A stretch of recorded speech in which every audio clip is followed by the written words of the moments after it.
আঙ্গুর ফল টক, আর এত টক আঙ্গুর ফল খাওয়া যায় না বাবা, আমি তো এত টক আঙ্গুর ফল খাই না, আমি এত টক আঙ্গুর ফল পছন্দ করি না। এমন কিছু লোক আছে না, আঙ্গুর ফল খেতে না পারলে আঙ্গুর ফলে দোষ দিয়ে দেয়, আঙ্গুর ফল অনেক টক, তাই আমি আঙ্গুর ফল খাই না, আঙ্গুর ফলকে ভালোবাসি না। আমাদের সমাজে এমন অনেক লোক আছে যারা নিজেরা অন্যায় করে সেই অন্যায়টাকে সামাল না দিতে পারলে আরেকজনের নামে দিয়ে দেয়, আরেকজনের কাঁধে চড়িয়ে দেয়।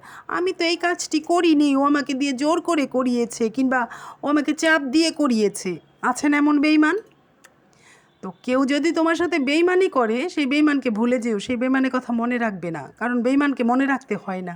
কিন্তু সেই বেইমানের করা বেইমানিকে মনে রাখবে, সেই বেইমানের করা বেইমানিকে ভুলবে না, কারণ সেই বেইমানের করা বেইমানি থেকে তুমি যে শিক্ষাটা অর্জন করেছো না, সেই শিক্ষাটা যদি তোমার মনে থাকে, তাহলে তুমি আর নেক্সটে কোনো বেইমানের হাতে পড়বে না।